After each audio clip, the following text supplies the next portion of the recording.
राजा सुल्तान के बारे में जानते हैं। राजा सुल्तान उस टाइम बहुत बड़ा प्रतापी राजा था। उस टाइम कबीर साहब पूजा पाठ और अनेक दिखावटों से जो है उनकी अवहेलना आलोचना कर रहे थे।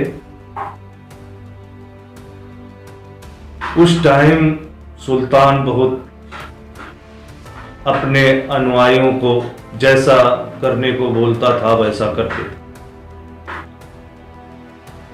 जब लोगों ने शिकायत की, सुल्तान के पास गए कि कबीर मूर्ति पूजा और जो भी पूजा पाठ है उसको बहुत ही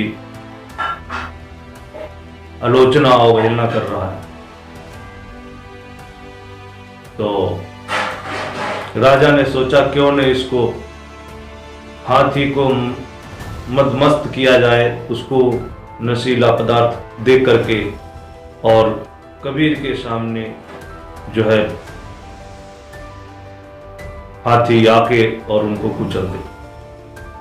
सुल्तान ने ऐसा उपाय किया और उसके ऊपर जो सवार था उसको पीलवान करते, उसके हाथ में एक अंकुश होता है जो हाथी को त्रासने, मतलब हाथी को उस तरीका का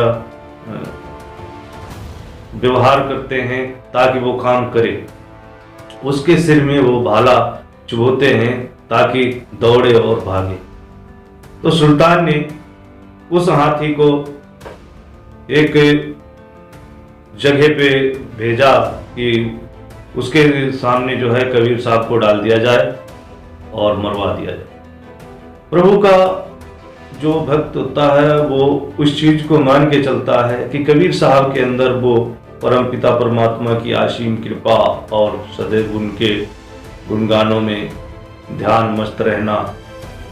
तो कबीर साहब का अनुभव यही था कि हमारे लिए तो सभी प्राणी जीव जंतु सभी में हमारा वो प्रभु, वो भगवान, वो मालिक, वो खुदा, वो परमात्मा है। हम किसी चीज को ये नहीं मानते कि उसमें है। तो जब सुल्तान का ऑर्डर हुआ कि कबीर को उस हाथी महावत के सामने डाल दिया जाए और उसको इशारा किया जाए कि कबीर को कुचल दिया जाए, मार दिया जाए, ऐसा ही हुआ। जब कबीर को ले जाके और उस हाथी के सामने जब खड़ा किया तो उन्होंने, कबीर साहब ने यही देखा कि प्रभु तो इसमें भी है, तो क्योंकि आत्मा उसके अंदर भी है, जीव है।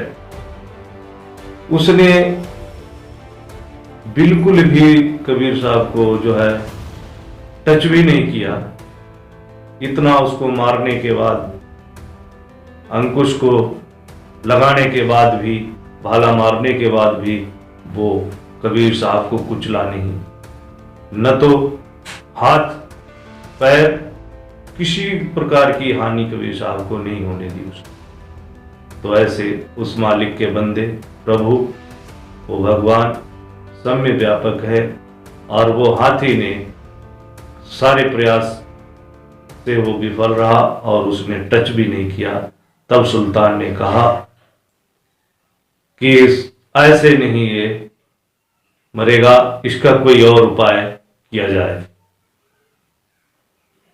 तो ऐसे ऐसे कबीर साहब के लिए दुर्व्यवहार किए और प्रयास किया मारने के लिए, फिर भी उस मालिक के बंदे नेक होते हैं, उनको सदैव वो बचाता है और बचाता रहता है क्योंकि उनकी असीम कृपा होती है। यही गुरुओं का